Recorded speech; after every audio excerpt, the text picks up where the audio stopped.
À l'époque, la photocopieuse couleur n'existait pas, ça paraît, là je raconte pas une histoire de l'époque où les hommes avaient des peaux de bêtes, mais presque. Et donc on avait tiré, c'est des photos, tirage photo, on avait tiré 10 exemplaires, et on en a gardé 2, et ces 10 exemplaires ont été distribués dans les plus grands studios américains. On avait eu rendez-vous avec les 5 plus grands de l'époque, et chacun gardait un exemplaire. Les exemplaires ont disparu, mais on en a, au Jodo on en gardait un et j'en ai un. Vous en avez un? Ouais. Vous l'avez ici? Ouais, caché au coffre.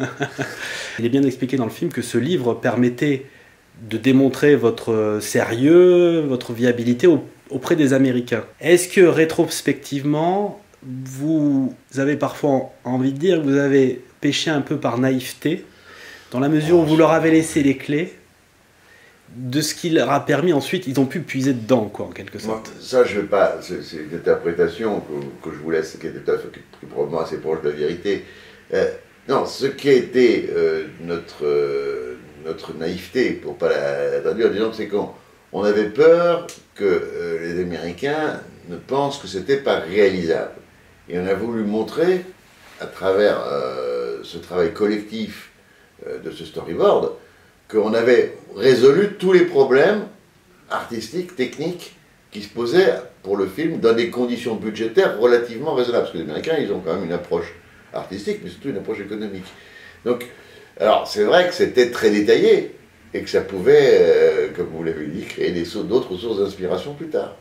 À la fin du film, Jodorowsky feuillette ce magnifique ouvrage-là, et il dit tout est là, peut-être qu'un jour, le film tel que nous l'avions imaginé pourra être fait par ceux qui reprendront ce matériel en main. Est-ce que c'est une option qui vous semble envisageable? Je ne suis pas certain. Pas certain, parce que vous avez dit quelque chose au début de notre entretien, que c'est Frank Pavich boucle la boucle. D'abord, il a réveillé un certain nombre de sentiments qui étaient complètement endormis. On l'avait pas oublié, parce qu'on n'oublie pas une aventure humaine pareille, mais on se posait même pas la question pour savoir si ça intéressait encore les gens d'aujourd'hui. C'est assez curieux. Bon, et si Franck n'était pas venu pour nous dire, voilà ce que j'ai envie de raconter cette histoire et votre aventure, je pense qu'on n'en parlerait même plus aujourd'hui. Donc, c'est vrai que ça a redonné une certaine chose, mais est-ce qu'il n'est pas formidablement bien comme ça? Est-ce qu'il a besoin aujourd'hui d'exister? Il existe d'une certaine façon.